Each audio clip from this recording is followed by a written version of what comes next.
챕터 1 다방의 향기. 1992년 5월의 대구는 막 꽃이 피기 시작한 계절이었다. 중구 번화가 한복판, 좁은 골목 모퉁이에 자리한 작은 다방. 향미에서는 이른 아침부터 원두 볶는 고소한 냄새가 피어올랐다. 26의 정혜라는 어머니가 세상을 떠나며 물려준 이 가게를 운영한 지 벌써 3년째였다. 혜란아, 믹스커피 하나랑 토스트 추가해줘. 오늘도 잘 부탁해. 아침 일찍부터 찾아온 단골 손님 김 사장의 익숙한 목소리가 다방 안을 가득 채웠다. 혜란은 환한 미소를 지으며 주방으로 향했다. 좁은 공간이지만 알록달록한 체크무늬 테이블보가 씌워진 테이블. 8개가 빼곡히 들어선 다방은 이 시간에도 벌써 손님들로 북적였다. 창가 자리에서는 경북대 학생들이 두꺼운 전공 서적을 펼쳐놓고 열심히 공부하고 있었고, 안쪽 구석 테이블에서는 정장 차림의 회사원들이 하루 일과를 논의하며 모닝커피를 마시고 있었다. 벽 한편에는 어머니가 직접 그린 작은 그림들과 손님들이 남긴 메모지들이 다정하게 붙어 있었다. 혜란은 그 누구보다도 성실했다.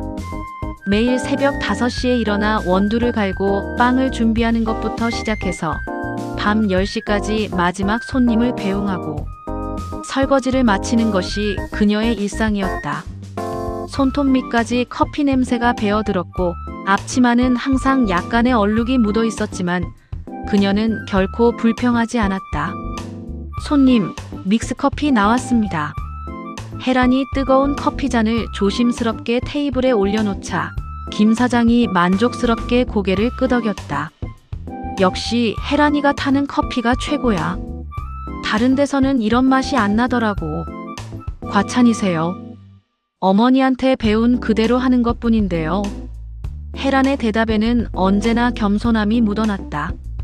하지만 그녀의 마음 깊은 곳에서는 은밀한 자부심이 피어오르고 있었다. 어머니가 손수 일궈낸 이 작은 공간을 자신이 지켜나가고 있다는 것, 그리고 무엇보다 자신의 손으로 벌어먹고 사는 당당한 삶을 살고 있다는 것이 그녀에게는 큰 보람이었다. 오전 10시경, 아침 손님들이 대부분 떠나고 다방이 한산해질 무렵이었다. 문이 열리는 소리와 함께 익숙한 발걸음이 들려왔다. 혜란 씨, 오늘도 바쁘셨네요. 돌아보니 옆 골목에서 빵집을 운영하는 윤석호였다. 30살의 그는 온화한 미소와 듬직한 체격, 그리고 언제나 정중한 말투로 동네에서 좋은 평판을 듣고 있었다. 혜란의 볼이 살짝 붉어지는 것을 느끼며 그녀는 앞치마를 정리했다. 어서 오세요. 평소처럼 아메리카노 드실까요? 네, 그런데. 석호가 뒤쪽에 숨기고 있던 손을 망설이며 앞으로 내밀었다. 작은 꽃다발이 그의 손에 들려 있었다. 오늘이 가게 3주년이라고 들었어요. 늦었지만 축하드리고 싶어서요. 혜란의 가슴이 쿵쾅거리기 시작했다. 바쁜 일상에 치여 정작 자신도 잊고 있었던 3주년을 기억해준 사람이 있다는 것이 믿기지 않았다. 그것도 하필 석호가. 이런 걸 어떻게. 정말 고마워요. 꽃을 받으며 수줍게 고개를 숙인 혜란의 마음에는 달콤한 설렘이 퍼져나갔다. 몇 달 전부터 석호가 찾아올 때마다 느껴지던 그 묘한 감정이 오늘따라 더욱 선명해졌다. 별거 아니에요. 혜란 씨가 항상 열심히 하시는 모습을 보면서 존경스럽다는 생각을 많이 했거든요. 두 사람 사이에 잠시 달콤한 침묵이 흘렀다. 석호는 평소보다 조금 더 오래 다방에 머물렀고 혜란은 그 시간이 영원히 계속되길 바랐다. 저녁 무렵 마지막 손님인 대학생 커플을 배웅하고 난 혜란은 하루 매출을 정리하기 시작했다. 낡은 계산기와 손때 묻은 장부를 펼쳐놓고 오늘의 수입을 계산해보니 15만 원이었다. 나쁘지 않은 수익이었다. 월세와 재료비, 생활비를 제외하고도 조금씩 저축할 수 있는 정도였다. 이대로만 간다면. 혜란은 작은 희망을 품었다. 내년쯤에는 가게를 조금 더 넓히거나 아니면 메뉴를 좀 더 다양하게 할 수도 있을 것 같았다. 어머니가 꿈꿨던 것처럼 정말 동네 사람들이 사랑하는 명소로 만들 수 있을 것만 같았다. 창밖으로 보이는 석호의 빵집에는 아직도 따뜻한 불빛이 새어나오고 있었다. 헤라는 오늘 받은 꽃다발을 바라보며 미소를 지었다. 그리고 따뜻한 커피 한 잔을 들고 조용히 골목을 건넜다. 이런 평범하지만 소중한 일상이, 이런 작지만 확실한 행복이 영원히 계속될 거라고 믿으며 1993년 여름, 대구의 무더위가 절정에 달했던 어느 일요일 오후였다. 평소보다 한산한 다방에서 헤라는 오래된 선풍기 소리를 배경으로 장부를 정리하고 있었다. 문득 창밖을 보니 석호가 빵집 앞에서 무언가를 고민하는 듯 서성이고 있었다. 헤란 씨, 시간 있으시면 잠깐 나와 보실래요? 석호의 목소리에는 평소와 다른 떨림이 있었다. 헤라는 앞치마를 정리하고 밖으로 나갔다. 한낮의 뜨거운 햇살이 두 사람을 감쌌다. 오늘 날씨가 너무 좋아서요. 팔공산에 가보려고 하는데 혹시 함께 가실 생각은 없으신지요? 헤란의 심장이 빠르게 뛰기 시작했다. 몇 달 전부터 이어진 석호의 다정한 관심, 매일 찾아와주는 따뜻한 인사, 그리고 오늘의 이 제안. 모든 것이 꿈만 같았다. 좋아요. 가게만 정리하고 갈게요. 팔공산으로 향하는 버스 안에서 두 사람은 처음으로 긴 대화를 나누었다. 석호는 부산에서 올라와 혼자 빵집을 시작한 이야기를, 헤라는 어머니를 일찍 잃고 다방을 물려받게 된 사연을 털어놓았다. 힘들지 않으셨어요? 그 어린 나이에 혼자서. 처음엔 정말 막막했어요. 하지만 어머니가 사랑했던 그 공간을 지켜야 한다는 생각에 버텼던 것 같아요. 석호는 헤란의 강인함에 감동했다. 겉으로는 여리고 조용해 보이지만 그 안에 숨겨진 단단한 의지력을 느낄 수 있었다. 산 정상에 올라 대구 시내를 내려다보며 두 사람은 나란히 앉았다. 저 멀리 자신들의 가게가 있을 번화가가 아련하게 보였다. 헤란 씨, 저 고백할 게 있어요. 석호가 떨리는 목소리로 말을 시작했다. 처음 다방에 갔을 때부터 헤란 씨가 좋았어요. 손님들을 대하는 정성스러운 모습, 힘든 일도 웃으며 해내는 모습, 모든 게 아름다워 보였거든요. 헤란의 얼굴이 붉어졌다. 자신도 모르게 가슴 깊이 품어왔던 감정이 현실이 되고 있었다. 저도 석호 씨가 좋아요. 언제나 다정하게 인사해 주시고 힘들 때 격려해 주시고 감사했어요. 두 사람의 손이 자연스럽게 맞잡아졌다. 따뜻하고 든든한 석호의 손 안에서 헤라는 처음으로 진정한 안정감을 느꼈다. 그 후 두 사람의 사랑은 깊어져 갔다. 석호는 매일 아침 갓 구운 빵을 가져다 주었고 헤라는 석호가 좋아하는 원두로 특별한 커피를 내려주었다. 가게가 문을 닫는 저녁이면 함께 산책을 하며 미래에 대한 꿈을 나누었다. 나중에 우리가 결혼하면 말이야. 석호가 조심스럽게 말을 꺼냈다. 빵집과 다방을 합쳐서 더 큰 카페를 만들어 보면 어떨까? 헤란 씨의 정성스러운 커피와 내가 만든 빵이 함께라면 정말 좋을 것 같은데. 헤란의 눈이 반짝였다. 어머니의 다방을 지키면서도 새로운 꿈을 키워나갈 수 있다는 생각에 설렜다. 1994년 봄, 벚꽃이 만개한 계절에 두 사람은 조촐한 결혼식을 올렸다. 동네 사람들이 모두 축하해 주었고 다방과 빵집 단골 손님들이 진심 어린 축복을 보냈다. 신혼집은 다방 위층의 작은 방이었다. 비좁았지만 사랑하는 사람과 함께라면 궁전 같았다. 석호는 새벽마다 빵을 굽고 헤라는 다방을 운영하며 두 사람은 서로의 일을 도우며 행복한 나날을 보냈다. 그리고 이듬해 봄, 헤란의 뱃속에 새로운 생명이 자라기 시작했다. 우리 아이가 이 다방에서 자라나겠네요. 헤란이 배를 쓰다듬으며 말하자 석호가 그녀를 포근히 안았다. 우리 아이에게 물려줄 수 있는 가장 소중한 선물이 될 거야. 사랑과 정성이 담긴 이 공간 말이야. 두 사람은 다가올 미래가 지금처럼 행복할 거라고 믿어 의심치 않았다. 하지만 그들은 아직 모르고 있었다. 몇 년 후 닥쳐올 거대한 시련을 말이다. 챕터 3작은 천사의 탄생. 1995년 가을, 단풍이 곱게 물든 10월의 어느 새벽이었다.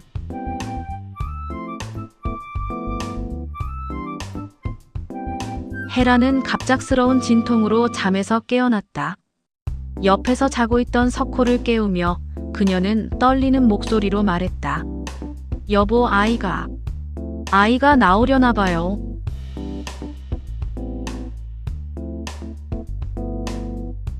석호는 번개처럼 일어나 헤란을 병원으로 데려갔다. 긴 진통 끝에 태어난 아이는 작고 예쁜 딸이었다. 헤란은 갓 태어난 딸을 바라보며 눈물을 흘렸다.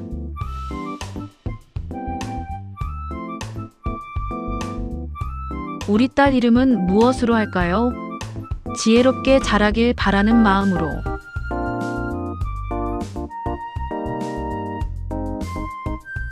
지혜라고 하면 어떨까?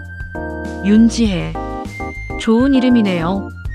지혜가 태어난 후 다방의 풍경은 완전히 바뀌었다. 아기 침대가 다방 한편에 놓였고 헤라는 지혜를 돌보며 손님들을 맞았다. 단골 손님들은 지혜를 마치 자신들의 손녀처럼 귀여워했다. 어머, 지혜가 또 컸네.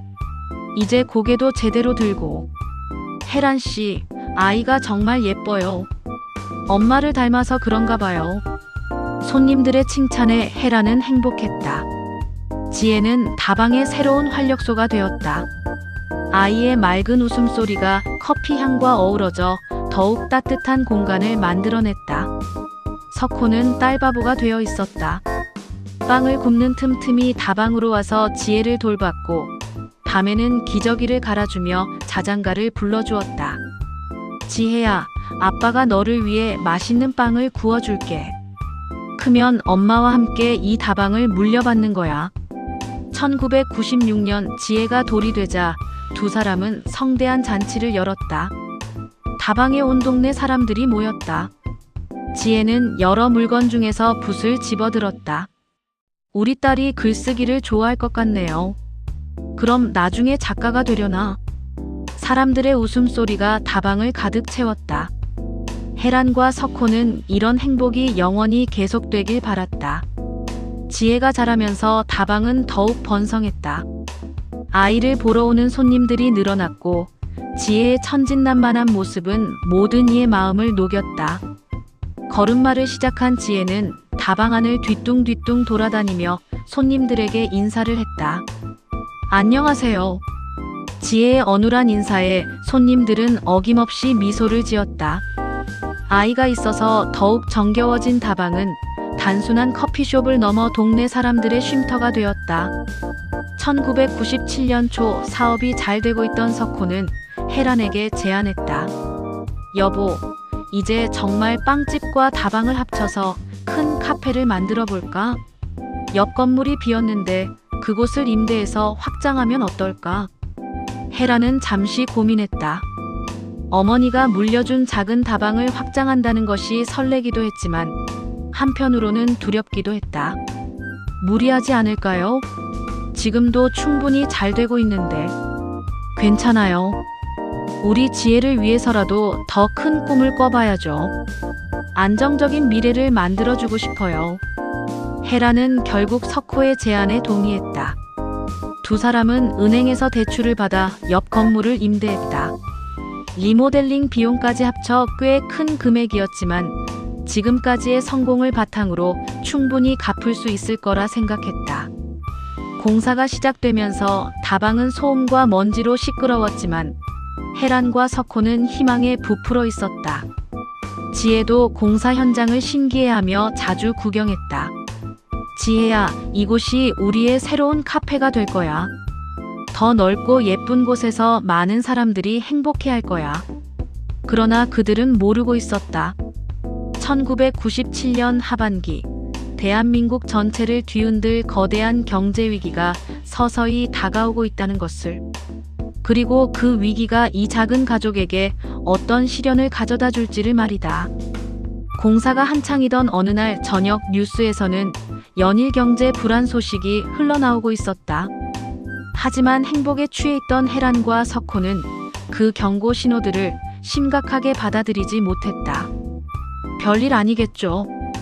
우리는 계속 잘 될 거예요. 혜란의 낙관적인 말에 석호도 고개를 끄덕였다. 2살 지혜가 무릎 위에서 새근새근 잠들어 있는 평화로운 저녁이었다.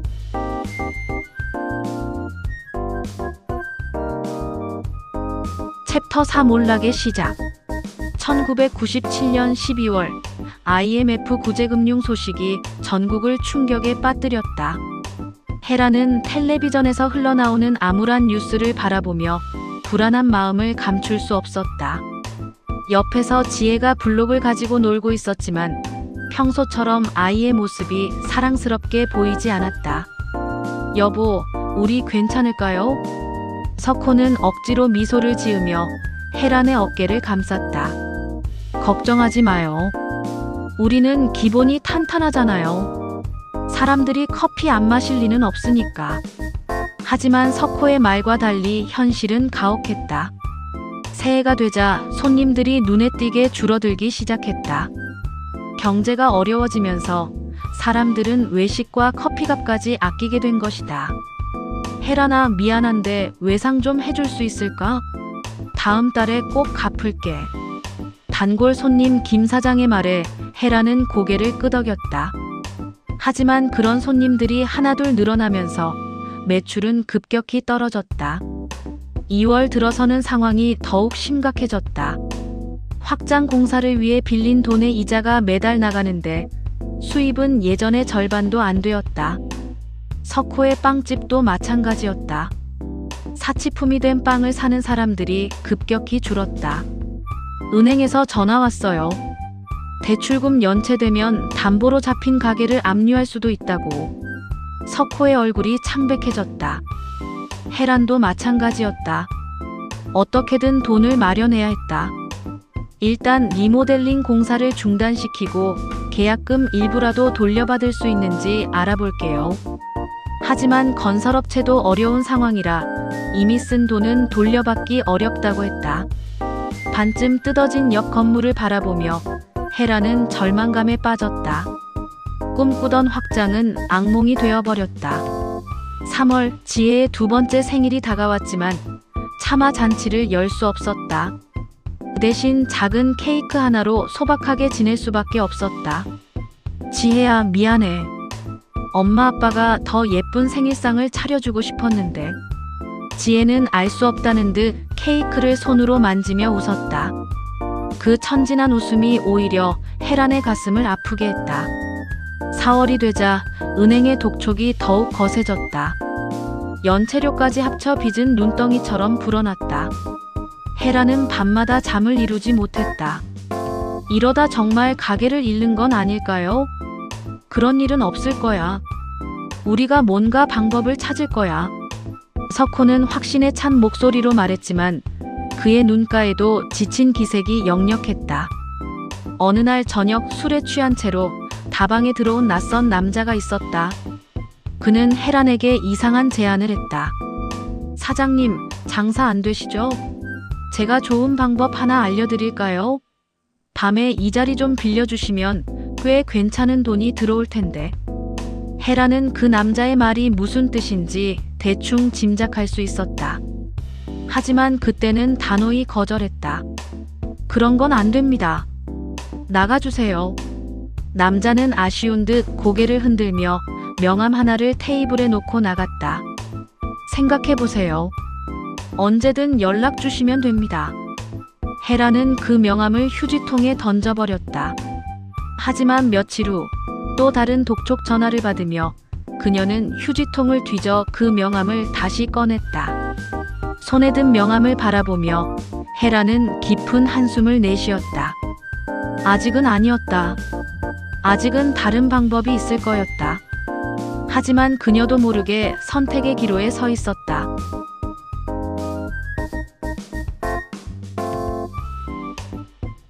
그로부터 5다시 찾은 희망. 1998년 여름 결국 헤라는 그 위험한 선택을 했다. 밤마다 다방 한편에서 벌어지는 불법 도박판은 빚을 갚을 수 있는 유일한 방법처럼 보였다. 하지만 그 선택의 대가는 혹독했다. 어느 날 밤 석호가 예상보다 일찍 돌아와 그 장면을 목격했다. 헤라나, 이게 뭐야? 도대체 무슨 짓을 하고 있는 거야? 여보, 설명할게. 우리가 살려면 어쩔 수 없었어. 하지만 석호는 헤란의 말을 끝까지 듣지 않았다. 실망과 분노로 가득 찬 그의 눈빛은 차가웠다. 이런 식으로 사는 것보다 가난한 게 낫겠어. 나는 이런 식으로는 못 살겠소. 그날 밤 석호는 짐을 싸서 집을 떠났다. 지혜를 데려가겠다고 했지만 헤라는 울면서 매달렸다.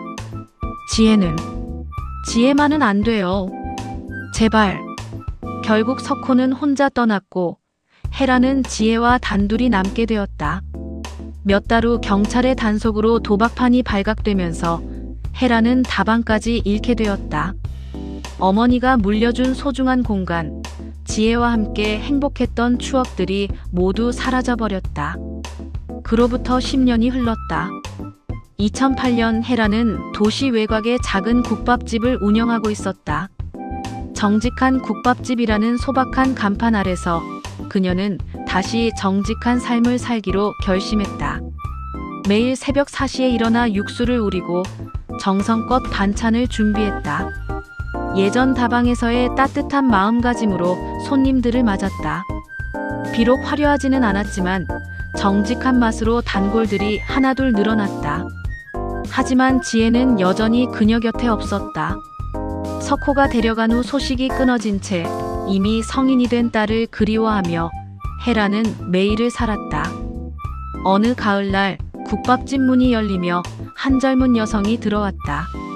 긴 머리에 정단한 인상의 그 여성을 보는 순간 헤란의 심장이 멎는 듯했다. 지혜야? 엄마. 13년 만에 만난 모녀는 서로를 바라보며 눈물을 흘렸다. 지혜는 어느새 23살의 아름다운 여성으로 성장해 있었다. 엄마, 저 계속 찾고 있었어요. 아빠가 엄마에 대해 말해주지 않아서. 최근에서야 이곳을 알게 됐어요. 지혜야, 엄마가 미안해. 정말 미안해. 헤라는 딸을 끌어안으며 흐느꼈다. 잃었던 모든 것보다 소중한 것을 되찾은 순간이었다. 엄마는 왜 그런 일을? 그때 왜 그런 선택을 하신 거예요? 지혜의 질문에 헤라는 오랫동안 간직했던 마음의 짐을 털어놓았다. 절망적이었던 그 시절, 가족을 지키려 했던 마음, 그리고 그 선택이 가져온 후회까지. 돈이 중요하다고 생각했어. 너와 아빠를 위해서라면 뭐든 할 수 있다고 믿었지. 하지만 그게 아니었어. 정말 소중한 건 사랑과 신뢰였는데. 지혜는 고개를 끄덕였다. 이제 알겠어요, 엄마. 그리고 엄마가 이렇게 다시 정직하게 살고 계시는 모습을 보니까 정말 자랑스러워요. 그날 이후 지혜는 주말마다 국밥집을 찾았다. 모녀는 잃어버린 시간을 천천히 채워나갔다. 헤라는 딸과 함께하는 시간이 그 어떤 돈보다도 소중하다는 것을 깨달았다. 지혜야, 엄마가 이제야 알겠어. 진짜 중요한 건 돈이 아니라 사랑하는 사람들과 함께하는 시간이었어. 국밥집 창밖으로 석양이 지고 있었다. 헤라는 딸의 손을 잡으며 평생 잊지 못할 교훈을 마음 깊이 새겼다. 돈보다 소중한 것들을 지키며 살아가겠다는 다짐과 함께.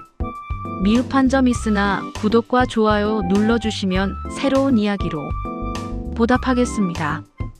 오늘도 함께 해주셔서 진심으로 감사드립니다.